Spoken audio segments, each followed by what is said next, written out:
രാമപുരം ശ്രീരാമസ്വാമി ക്ഷേത്രത്തിലെ രണ്ടാം തിരുവുത്സവത്തോടനുബന്ധിച്ച് രാമപുരം പത്മനാഭമാരാർ സ്മാരക ക്ഷേത്രവാദ്യ കലാപഠന ഗവേഷണ കേന്ദ്രം ഏർപ്പെടുത്തിയ 6ാമത് പത്മനാഭമാരാർ സ്മൃതി പുരസ്കാരം ക്ഷേത്രവാദ്യ കലാകാരൻ ഇത്തിത്താനം സന്തോഷ് കുമാറിന് സമർപ്പിച്ചു.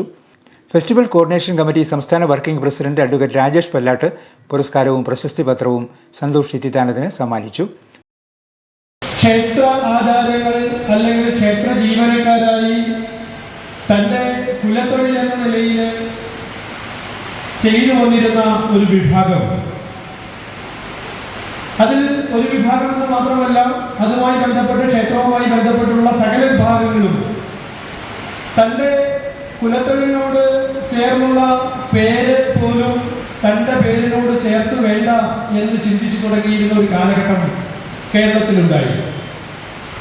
അങ്ങനെ ക്ഷേത്രത്തിലെ ആചാരങ്ങളും അനുഷ്ഠാനങ്ങളും നിലനിൽക്കുന്നതിനപ്പുറത്ത് തൻ്റെ ജീവിതത്തിൻ്റെ ഭാഗമായി മറ്റിതര തൊഴിലുകൾ തേടി മറ്റിതര തൊഴിലിടങ്ങളിലേക്ക് ആ ജനവിഭാഗം അല്ലെങ്കിൽ ആ സമുദായങ്ങൾ മാറുകയും ചെയ്തു. അപ്പോഴും തൻ്റെ കുലത്തൊഴിൽ അല്ലെങ്കിൽ തൻ്റെ കുടുംബ മഹിമ അത്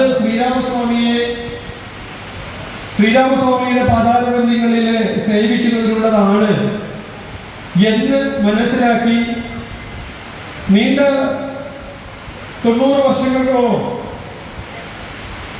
അദ്ദേഹം ഈ ക്ഷേത്രമുറ്റത്ത് ഭഗവാന് വേണ്ടി ജീവിച്ചു എന്നത് ഒരു ചെറിയ കാര്യം. തിരുവരങ്ങിൽ നടന്ന അനുമോദന യോഗത്തിൽ വാദ്യകലാകേന്ദ്രം പ്രസിഡന്റ് പ്രസാദ് മാരാർ, സെക്രട്ടറി സുമേഷ് മാരാർ, രക്ഷാധികാരി ശ്രീകുമാർ പിഷാരടി, ഗോപാലകൃഷ്ണൻ, സമൂഹത്ത് മഠം തുടങ്ങിയവർ സംസാരിച്ചു.